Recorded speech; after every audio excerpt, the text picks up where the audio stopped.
পাঁচটি মৌলিক অপরিহার্য বিষয় রক্ষা করা: ধর্ম, জীবন, সম্পদ, বিবেক এবং বংশ। এই পাঁচটি হলো এমন ফরজ বিষয়, যে কোনো রাষ্ট্রে এই পাঁচটি জিনিস সুরক্ষিত হলে সে রাষ্ট্র সুখের জান্নাত হয়ে যাবে ইনশাআল্লাহ। একটা সুখী, সমৃদ্ধ, স্বাধীন, সার্বভৌম রাষ্ট্র হবে। প্রিয় সমন্বয়কদেরকে বলছি, তোমাদেরকে আমি বিগত লাইভগুলোতে বলেছিলাম যে তোমাদের কলেবর আরো বড় করো। তোমাদের যেই আসলে যে জাহাজের নাবিক বা ক্রু সংখ্যা 350 ছিল, সেখানে তুমি যদি খুব কম করো তাহলে তো অন্তত 100 রাখতে হয়। সেই জন্য কিছু কথা তোমাদেরকে বলেছিলাম যে কোয়ান্টিটি তোমাদের সরকারের আরো বড় হওয়া উচিত। অভিজ্ঞ, বিজ্ঞ এসব লোকদেরকে আরো বাড়াও তোমরা, এবং সবার অংশগ্রহণ যাতে হয়। আগামী দিনে কি আমাদের নির্বাচন হবে না যুদ্ধ হবে? কোনটা হবে সেটা সময়ে তোমরা দেখবা। তো আমার মনে একটা আশঙ্কা হচ্ছে যে নির্বাচন করার আগে যুদ্ধই একটা করতে হয় কিনা। আমি সেই জন্য ওই আশঙ্কা থেকে তোমাদেরকে বলেছিলাম যে এখনকার যেই তোমাদের সরকারের যে সংখ্যা, এই সংখ্যায় তোমরা দেশ রক্ষা করতে পারবা কিনা। আসলে সেই আশঙ্কা থেকে কথাগুলো বলা। আদ-দীন ওয়ান নাসিহা, আমাদের ধর্মটাই হলো কল্যাণ কামনা করা, নাসিহা দেয়া। সেজন্য বলেছিলাম, কাউকে আঘাত করার জন্য আমি আসলে কখনো কোনো কথা বলি না। আর অনেক সময় করলা যে তিতা, এই তিতা 1 কেজি করলা 2 মণ মিষ্টির চেয়ে উপকারী হয়। মাঝে মধ্যে কিছু তিতা নাসিহা দিতেই হয়। তো সেজন্য, আর ওটা তিতাও না, তোমাদেরই উপকার হবে ইনশাল্লাহ। সামনে যদি একটা যুদ্ধ বিগ্রহের পরিস্থিতি ভাব লক্ষণে বোঝা যাচ্ছে, একের পর এক তোমরা যে যুদ্ধ বিগ্রহে যে অভ্যুত্থানের মুখোমুখি তোমরা হয়েছে, সরকার হয়েছে, জাতি হয়েছে, এগুলো হলো আইসবার্গের ছোট্ট সামনে ভেসে থাকা মাথাটা, এর গভীরে বিশাল কিছু আছে। হাদিস থেকেও যেটা বোঝা যাচ্ছে, কিছু আরো আধ্যাত্মিক সিগন্যালগুলো থেকেও যেটা আইডিয়া আসতেছে, যে সামনে কি নির্বাচনই হবে না কোনো যুদ্ধই হবে, সেটা আল্লাহ জানেন। আশঙ্কা আছে। তবে আল হাজমু সুউজ্জান, আশঙ্কার ধারণা অন্তরে রাখাই রাজনীতিকদের জন্য বিচক্ষণতা। যে কিছু হবে না, আর কি হবে, এটা বিচক্ষণতা না। কিছু হতে পারে, এই আশঙ্কাটা অন্তরে রাখা। অতীতের রাষ্ট্রবিজ্ঞানীরা বলে গেছেন আল হাজমু সুউজ্জান।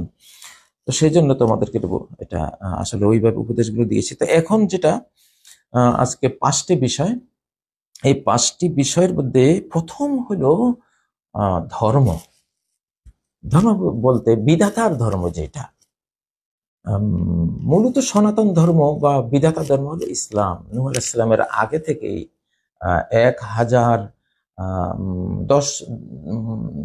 10 প্রজন্ম পর্যন্ত, 1000 বছর পর্যন্ত শুধু ইসলামই ছিল। ইন্নাদ-দীনা ইনদাল্লাহিল ইসলাম, দিন আল্লাহর কাছে ইসলাম। এই সূরা আলে ইমরানের 19 নম্বর আয়াত। আকাশ ইসলাম ফলো করছে, 7 আকাশ ইসলামের উপর আছে, সমস্ত 7 আকাশের ফেরেশতারা ইসলামের উপর আছে।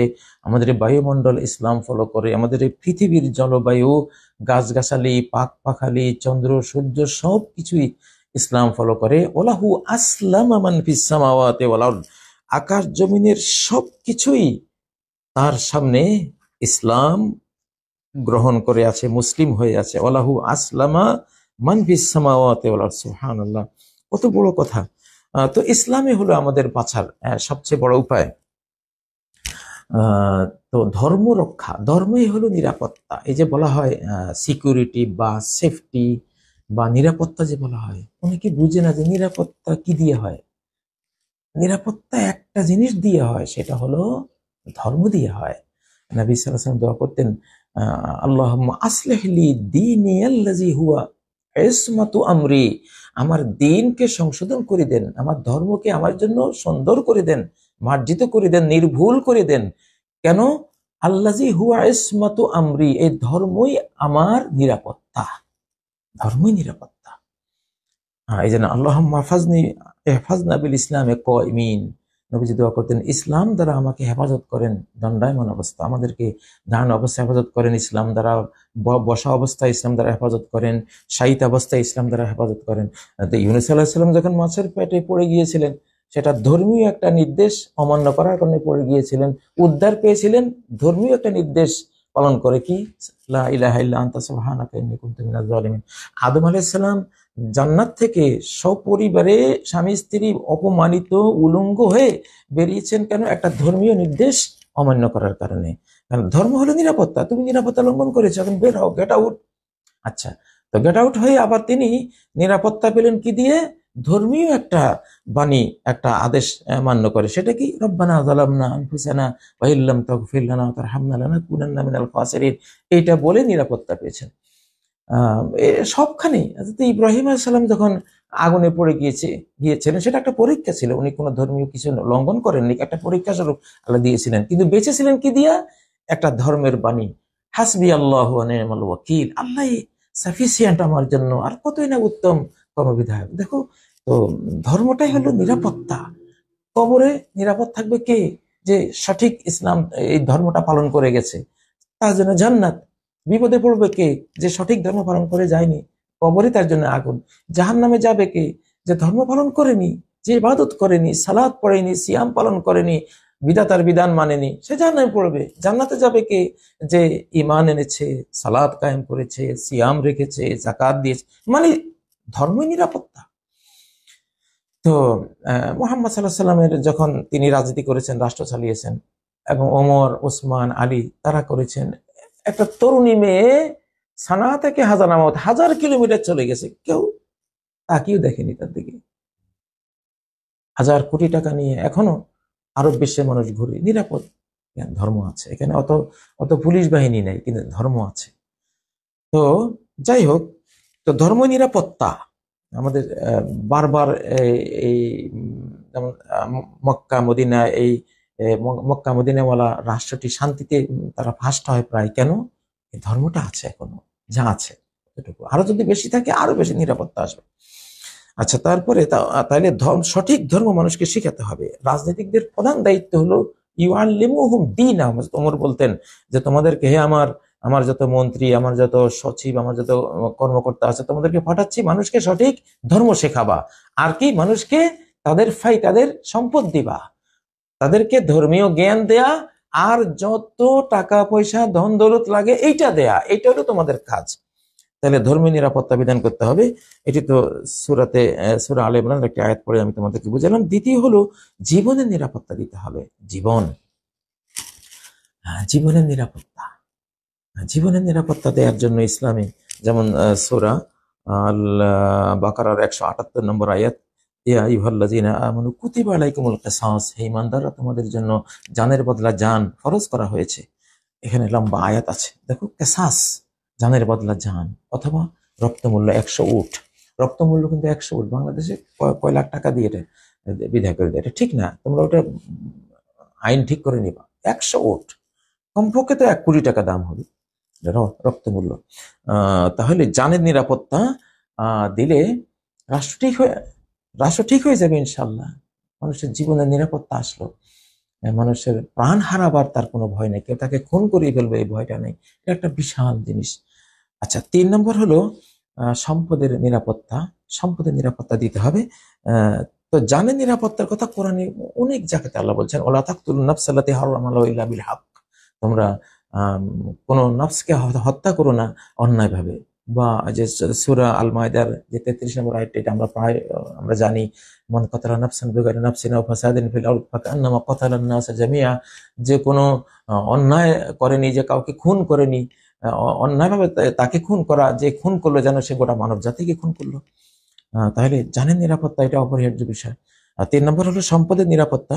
এটি আল্লাহ তাআলা সূরা আন-নিসার মধ্যে কি বলছেন, যে ইয়া আইয়ুহাল্লাযীনা আমানু লা তাকুলু আমওয়ালাকুম বাইনাকুম বিল বাতিল, তোমরা কেউ কারো সম্পদ খেও না হারাম ভাবে, অবৈধভাবে, কেউ কারো সম্পদ খেও না। এটা রাষ্ট্রের মধ্যে বাংলাদেশ চোরের দেশ বানিয়ে ফেলা হয়েছে, এটা গৃহস্থের দেশ বানাও, চোর মুক্ত বাংলাদেশ গড়ো। তোমাদের একটা মিশন থাকবে যে গোটা বাংলাদেশ চোর মুক্ত হইতে হবে, বাস। সেটা চোর মুক্তির জন্য ইসলামে কিছু বিধান আছে। শোনো, আমার একটা ফর্মুলা আমি বলেছিলাম যে কোরআনই হবে, ধর্মীয় গ্রন্থই হবে আমাদের বিধান, সংবিধান। এর অর্থ এই না যে শুরুতেই তুমি হাত কাটা তারপরে কিনা কয় ওই যে জিনার বিচার শুরু করবা, শুরুতে ওইটা না।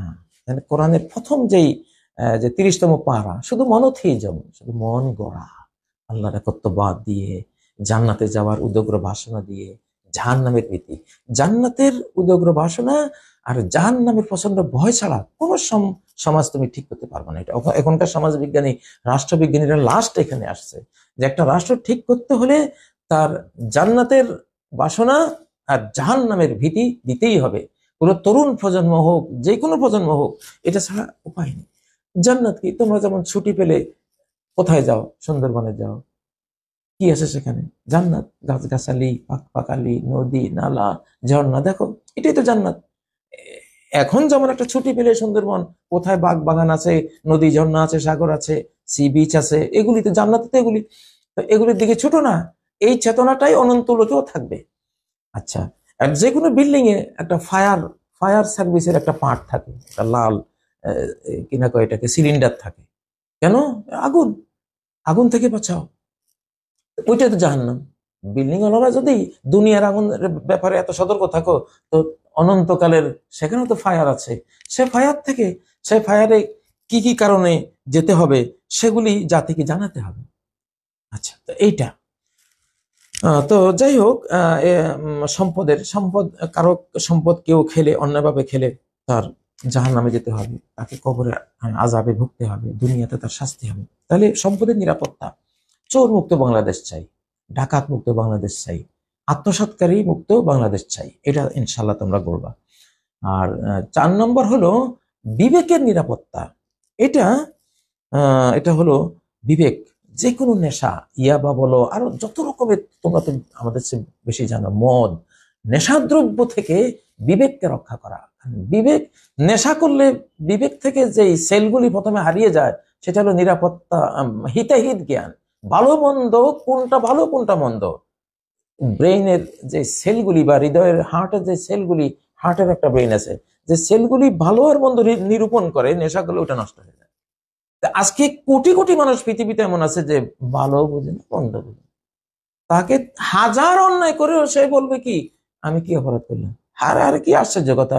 অপরাধের স্তূপের উপরে বসে আছে সে, আমি কি কি অপরাধ করলাম? তার মানে কি, তার নষ্ট হয়ে গেছে সেলগুলো, ভালো আর মন্দ নিরূপণকারী সেল নেশা করতে করতে ধ্বংস হয়ে গেছে, এই জন্য তার মধ্যে কোনো জ্ঞান নাই।